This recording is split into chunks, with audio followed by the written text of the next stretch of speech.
My girlfriend said I'd be nothing without her support, so I left. Built my empire alone, and she still likes every post with a private regret. I'm a 26-year-old guy, and for the longest time, I thought I owed my entire life to my girlfriend, Hannah. We met back in college when I was barely scraping by, juggling 2 part-time jobs, eating instant noodles for dinner, and dreaming way above my means. Hannah came from a comfortable family. She had the confidence I lacked, the stability I craved, and this way of making me feel like she was saving me from myself. In the beginning, her help felt like love. She paid for coffee when I couldn't. She edited my essays, bought me new clothes before interviews, even slipped money into my wallet when I forgot my card. I told myself I'd pay her back one day, not just in money, but in loyalty. And I meant it. But looking back, I realized those acts of kindness came with strings I didn't see. She'd casually mention how she was building me up. She'd correct how I dressed. That shirt makes you look like a teenager. She'd rewrite my Instagram captions, saying, "You want to sound professional, not desperate." Even my friends became subject to her approval. "They don't really align with your goals," she'd say, like she was my life coach, not my partner. I thought it was just love expressed through guidance. I told myself she believed in me more than I did. Every decision I made, I'd hear her voice in the back of my head, gentle, persuasive, and absolute.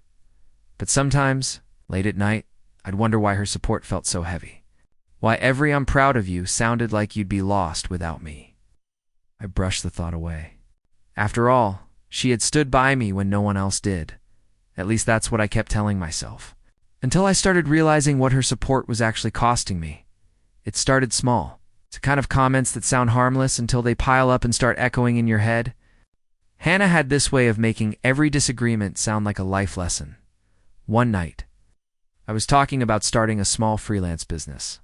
I'd found a few online clients and was excited, finally feeling like I was doing something for myself. She laughed softly, almost pityingly. "Babe, that's cute," she said. "But let's be real. Freelancing isn't a real career. You need stability." I felt stupid for even bringing it up. Her tone wasn't angry. It was calm, confident, like she knew better. That made it worse. She made me doubt my own instincts, like she was the only one who could see the right path. When I got my first paying client, $200 for a project I stayed up all night completing, I showed her like a kid bringing home a trophy. She smiled and said, "I'm happy for you, but maybe don't get too excited over pocket change." The words burned. But she said them with a kiss on my forehead, and somehow, I convinced myself she was just being realistic. Over time, her control grew quieter, not yelling, not demanding, just subtle corrections. She started managing my schedule, filtering my messages, giving advice on which opportunities were worth my time, and I listened. Because in my mind, she was the reason I'd made it this far. Then came the line she'd start using whenever I pushed back. "You'd be nothing without me." She said it like a joke. But every time she did, it felt a little less funny. It started to sound like the truth, and the worst part, I was starting to believe her. It wasn't one big betrayal that broke the illusion. It was the small ones that slowly chipped away at me. The kind that no one else would notice, but you feel deep in your gut. Hannah started spending more time with her coworkers' happy hours. Weekend networking events, casual brunches that never included me. When I asked if I could tag along once, she laughed and said, "Babe, it's just boring work talk." You wouldn't fit in. I told myself she was right. I wasn't part of that polished corporate world she belonged to. I was still hustling from home, freelancing in sweatpants. While she dressed up every morning and left smelling like confidence and perfume I couldn't afford, then one night, while scrolling through her Instagram, I noticed her comments under a coworker's photo, heart emojis. Inside jokes, little things that didn't sit right. I mentioned it gently, trying not to sound jealous. "You're reading too much into it," she said. "It's called networking." That word networking became her shield. Anytime I questioned something, she hid behind it. But the tone changed over time. She started making comparisons I couldn't ignore. "You know, Mark just got promoted again. He's only 25. You should talk to people like him. Learn how to be more assertive." was. Every conversation felt like a reminder that I wasn't enough, that she was slowly outgrowing me at a friend's birthday party. She told a story about how I once messed up a simple dinner recipe and nearly burned the kitchen. I swear, she said. Laughing, dating him is like raising a teenager. Everyone laughed, even I did. But inside, something cracked. For the first time, I didn't feel like her partner. I felt like her project. That night lying beside her, I realized something terrifying. Maybe she didn't love me for who I was. Maybe she loved the version of me she could control. The night, everything snapped, started like any other, quiet routine, and deceptively normal. Hannah came home late from work, heels clicking against the tile, scrolling on her phone as she dropped her purse. I just finished designing a website for a new client, my biggest one yet, and I was proud of it. I wanted to show her. Hey, I said, smiling. Remember that brand I pitched to last month? They finally hired me. She didn't even look up. That's great, she said flatly, typing something into her phone. Did they actually pay you this time? The tone cut deeper than I expected. Yeah, I replied, trying to keep my voice steady. They did. It's real progress, Hannah. She sighed, that slow, dismissive exhale I'd grown to hate.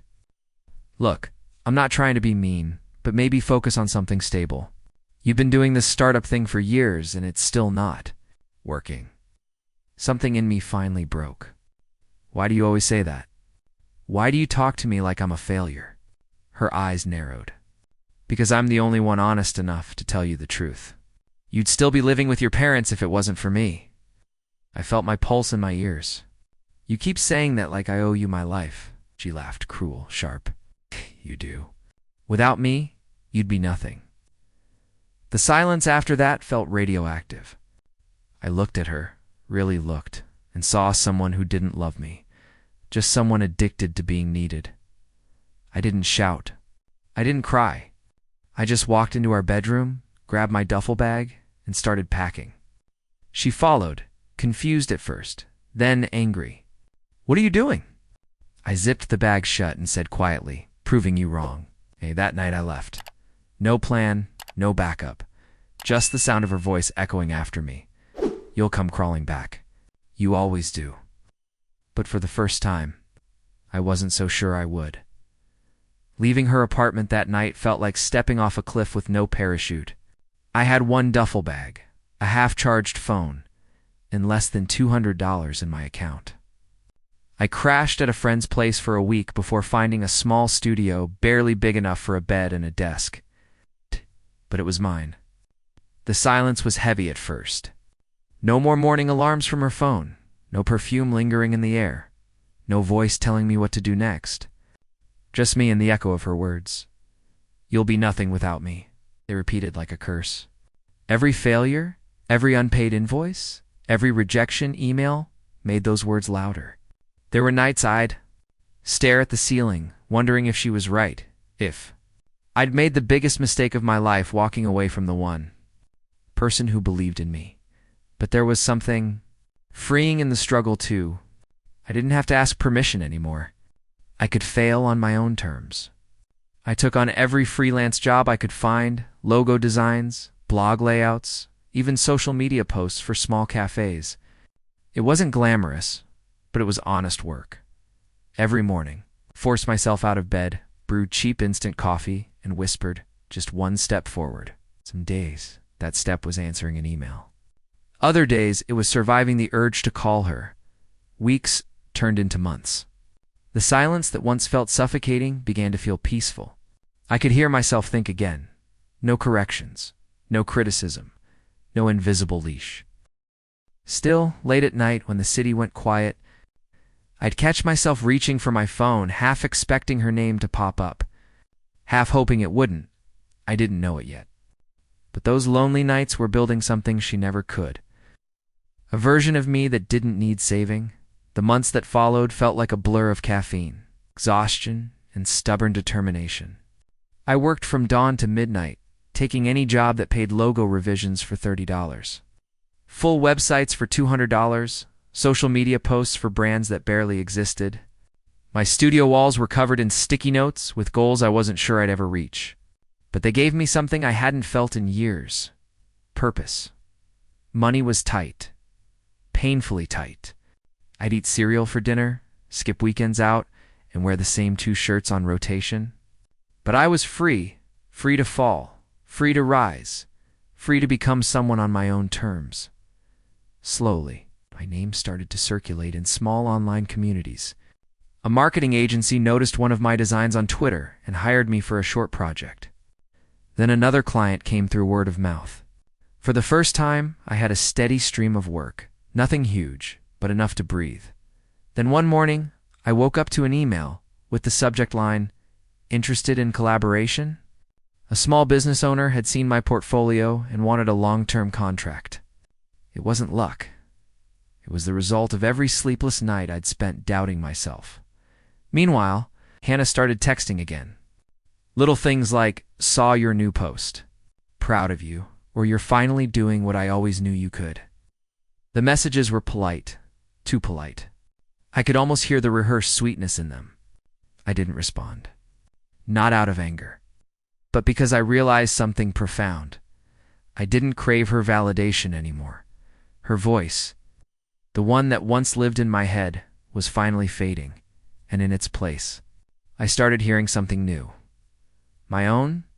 A year after leaving Hannah, life looked nothing like it used to. My tiny studio had transformed: better furniture, better gear, and a quiet sense of stability. I wasn't rich, but I was proud. My small freelance hustle had grown into an actual business, a creative agency with 3 clients and a rhythm that felt real. I woke up every day with drive, not dread. Then came the twist I never saw coming. One Monday morning, I got an email from a corporate brand requesting a proposal for a full digital campaign, my biggest opportunity yet. The sender's name caught my eye. Horizon Marketing Group, the same firm Hannah worked for. My hands froze above the keyboard. For a second, I thought it was a mistake. But it wasn't. The message came from their official account. It was addressed directly to me. I submitted my proposal anyway, trying not to overthink it. A week later, I got the confirmation they'd hired my agency. Triple my usual rate. It felt surreal. The first Zoom meeting was scheduled for Friday morning. As the video loaded, I saw familiar faces in the corporate grid, and then there she was. Hannah, sitting a few rows down, hair shorter, expression unreadable. For a moment, she froze too, realizing exactly who I was. Her boss, unaware of our history, said cheerfully, "Everyone, this is the founder of the agency we've been raving about. Great portfolio, by the way." I smiled politely and replied, "Thank you. It's been a long journey." Our eyes met for a fraction of a second, long enough for me to see it. That flicker of disbelief, the unspoken realization that the man she once called nothing was now being introduced as someone her company relied on. That moment didn't feel like revenge. It felt like closure, dressed as irony. After that meeting, I thought the universe had delivered its poetic justice and moved on. But Hannah didn't. 2 days later, I got a text from an unknown number that started with, "Hey, long time no talk." I didn't need to check the contact. I knew that tone instantly. She mentioned how funny it was that we'd ended up working with the same company, how she'd always believed I had potential, and that she'd love to catch up sometime, just as friends. I stared at the message for a while, debating if I should even reply. Curiosity won. I sent a short, neutral, "Sure, coffee works." We met at a cafe downtown, the same one we used to go to during college, when we were broke and dreaming out loud. Except this time, she arrived in a polished suit, and I was the one she used to look down on. She smiled like nothing had happened. "You look good," she said softly. "So do you," I replied, though it felt like a line from an old movie I'd stopped caring about for a while. We talked like strangers playing nostalgia. She asked about my work, my new place, the business. Every time I mentioned something I'd achieved, she nodded slowly, almost rehearsed, as if each success was both impressive and inconvenient. Then came the pivot. "You know," she said, "I'm really proud of how far you've come. I guess I just wish we hadn't ended the way we did." Didn't respond right away. I just stirred my coffee, watching the milk swirl into the dark liquid. She leaned forward, her voice softening. Maybe we could start over? Not as we were, but something better. Words hung in the air, the same woman who once claimed I'd be nothing without her. Now, asking to step back into the world I built alone, I smiled faintly, not from joy, but from the quiet realization that power had shifted completely. I didn't answer her right away. Instead, I leaned back and looked at her. Really looked at her. She seemed smaller somehow, not physically, but in presence. The confidence she once wielded like a sword had dulled. Her voice trembled slightly, though she tried to hide it behind that same practiced smile. "You know," I said quietly, "I used to dream of hearing you say that. Back then, it would have meant everything." She smiled, relieved, thinking maybe she'd broken through, but I continued. "Now it just sounds hollow." Her expression faltered. "What's that supposed to mean?" I took a deep breath. "It means I finally understand you never wanted me to grow, not really. You wanted me to stay small enough to need you. You called it support, but it was control. Every compliment had a hook." Her eyes glistened, and for a second I almost felt sorry for her. Then she whispered, "That's not fair. I did everything for you."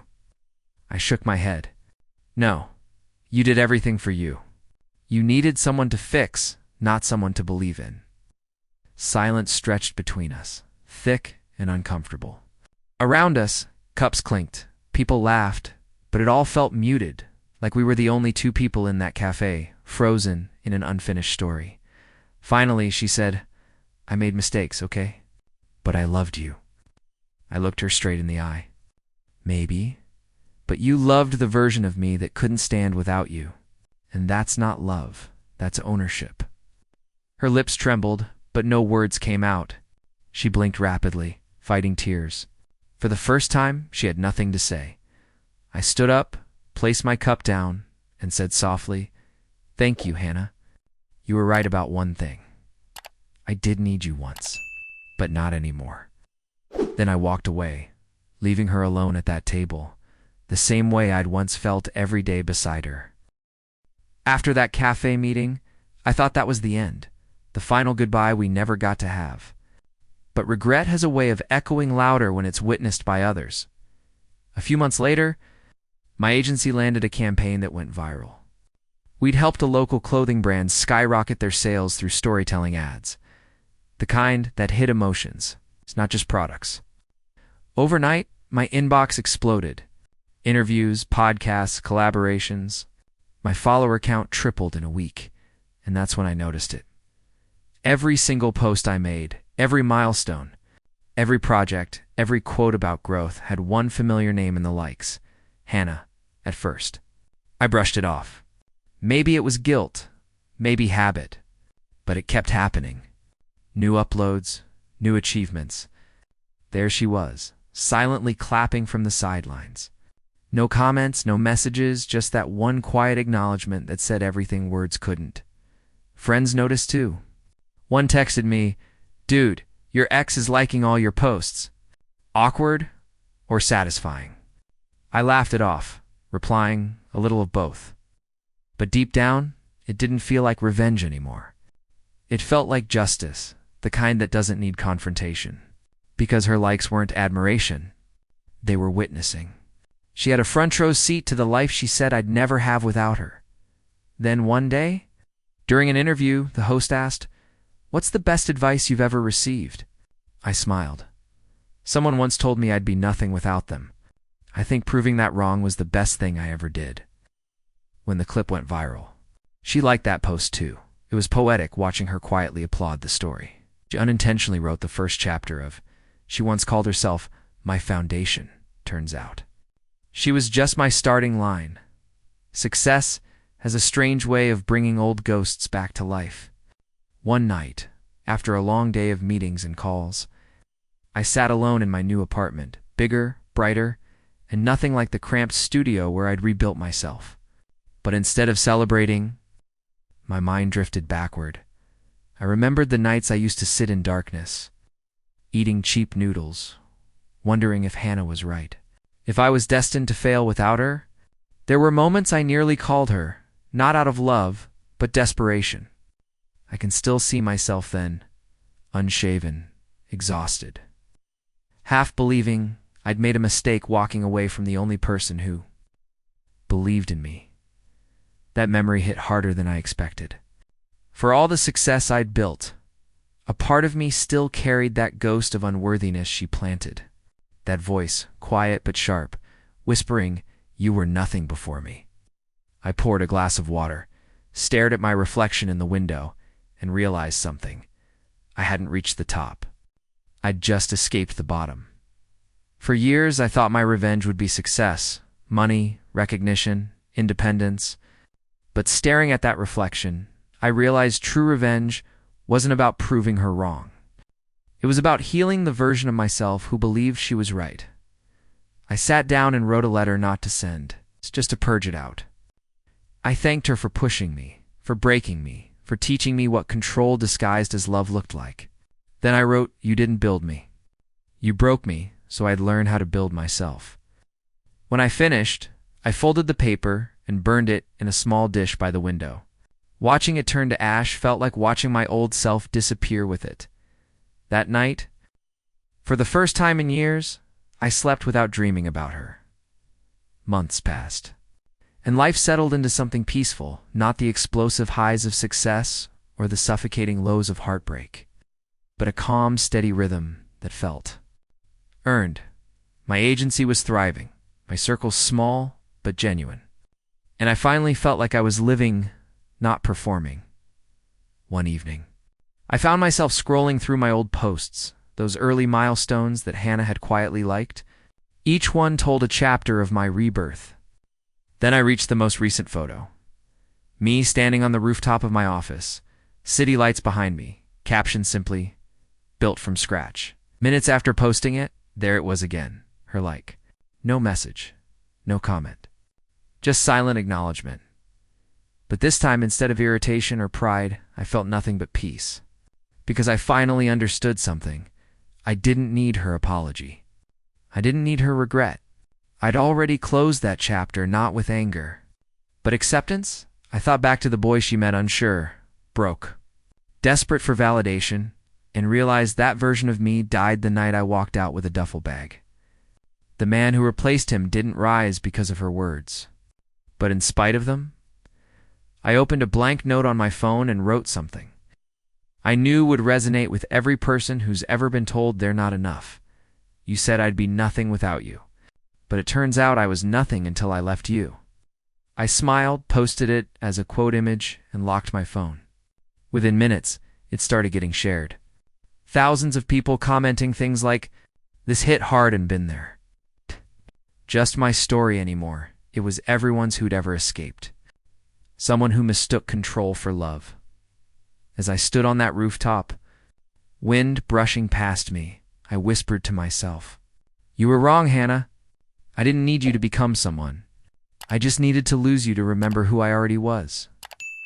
And that was the real empire I built.